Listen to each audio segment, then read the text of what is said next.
Starting at the canteen, I'm walking towards the compost plant site to show you the route. The compost plant building is 550 square meters with a curing area outdoors and the tipping hall and screening area located inside. It's very accessible for lorries, which helps keep transport costs low because of how nearby it is. This plant would be great for maintaining a circular economy within the college. As you can see in the video, this route is straightforward, leading directly to the compost plant site. Starting at the canteen, thermal heat rises, breaking it down. Pathogens fade as microbes surround. Mesophiles cool it steady and slow. The chance of release, it's safely low. Composting's a cycle, a wondrous ride, turning waste to gold from the inside. Curing completes it, microbes stay, building rich soil, nature's way. Thermal heat. We at SmellUlator are collaborating with the local authorities to produce a new composting plant. We'll need a waste facility permit and a planning permit. We'll process up to 200 tonnes of waste per year, reducing carbon emissions from 400 kilos per tonne to just 41 kilos per tonne. Thanks.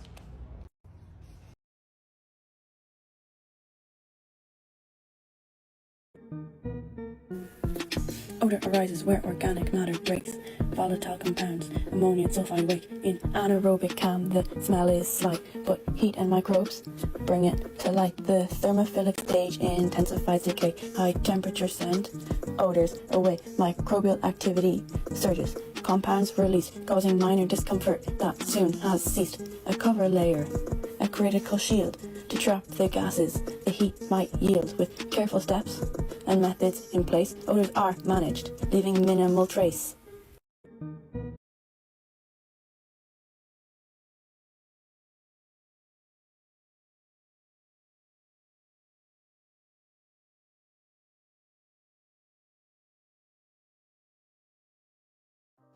Odour management is critical for composting plants.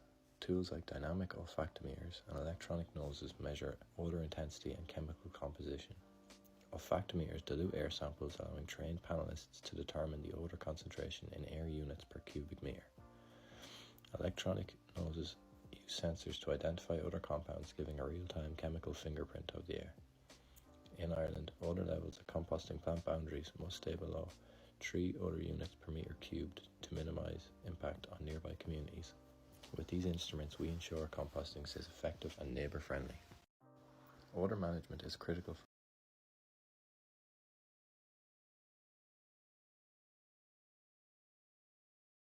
Here's how bark and grass cover layers work to help us with compost emissions. In many ways, it's essentially like an insulated blanket, maintaining the optimal temperatures needed for efficient decomposition. The bark and grass layer retains moisture, keeping the compost pile aerobic by maintaining a loose compost humus. This allows air to circulate, reducing methane production.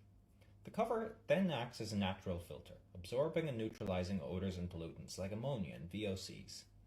These layers also deter pests like insects and rodents by creating a less accessible and ultimately less attractive environment.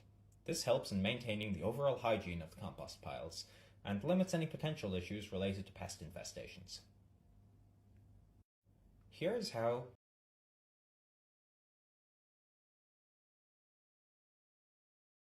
Hi folks, I just wanted to answer some of your questions on greenhouse gases on my way to the plant today. So greenhouse gases occur during the breakdown of organic materials. Anaerobic decomposition releases methane and aerobic decomposition produces carbon dioxide. The mesophilic stage produces the most greenhouse gases. Methane does not remain in the atmosphere for an extended period of time, unlike carbon dioxide, and methane can react and be a powerful irritant, but this is a very unlikely event. Carbon dioxide of increased levels can also be a harmful irritant, but again, this is very unlikely, and we will be implementing different management techniques such as the cover bark and the biofilter, as well as monitoring very closely. Hi folks, I just wanted to answer. Here's how biotrickling filters will clean the air in our facility. Contaminated air enters through the ventilation duct into the filter. Inside, air passes through packing material coated with a fungal biofilm. The fungi break down pollutants, converting them into harmless substances. Clean air then flows out through the ventilation system. Biotrickling filters ensure air quality by leveraging natural processes. Here's how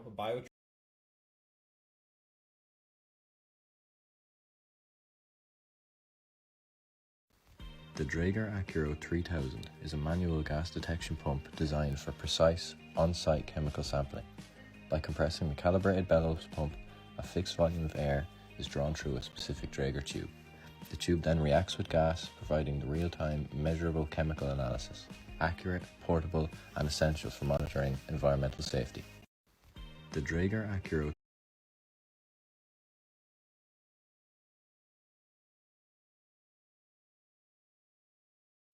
The official definition for noise pollution is when a noise is a disturbance to the human ear.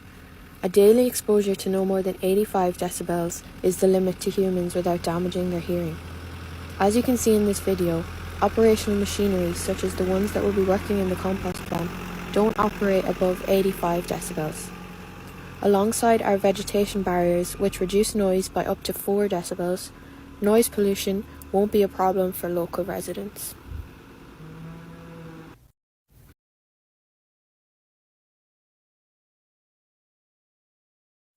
Noise pollution at composting plants is closely monitored to protect nearby communities and workers. The primary instrument used is a sound level meter, which measures sound pressure levels in decibels. Advanced models can log data over time, capturing both constant and intermittent noises. Dosimeters are also used, especially to measure individual exposure to noise over a workday, ensuring it doesn't exceed safety limits. These limits from plants in the daytime are 55 decibels, and at night time they drop to 45 decibels to minimize disturbance. Noise pollution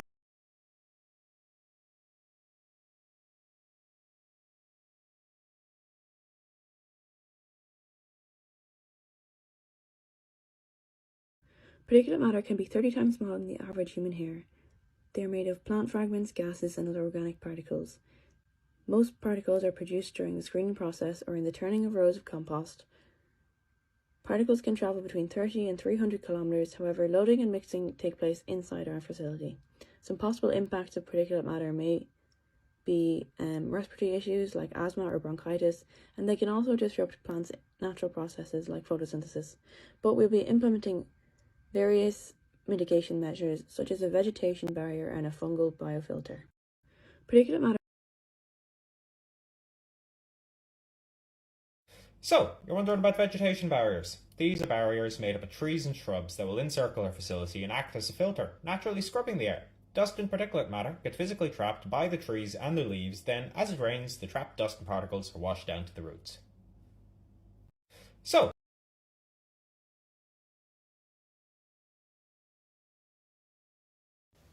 This is a Bergenhof dust monitor, a critical tool for ensuring air quality compliance at composting plants. It continuously measures particle matter in the air, helping facilities stay within Ireland's strict dust limits. For composting, dust deposition must not exceed 350 milligrams per metre squared per day, as per environmental guidelines. This is a Bergenhof.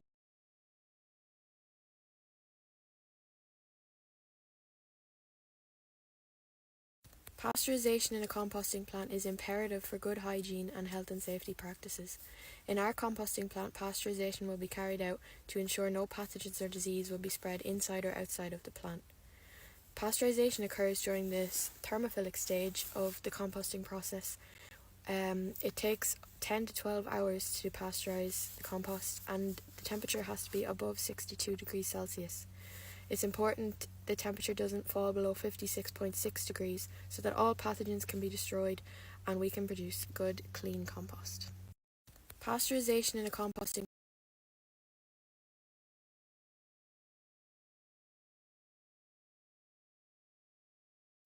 The Anderson sampler is a critical tool for measuring bioaerosols, tiny particles that include microbes like bacteria and fungi in composting plants. It works by drawing air through a series of perforated plates, each acting as a sieve. These plates are coated with agar, capturing microbes based on their size and weight. After sampling, the plates are incubated and the colonies that grow are counted to calculate the concentration of airborne microbes. In Ireland, composting plants must keep bioaerosol levels below 10,000 colony-forming units per cubic metre at their boundary. This ensures environmental safety and protects workers' health.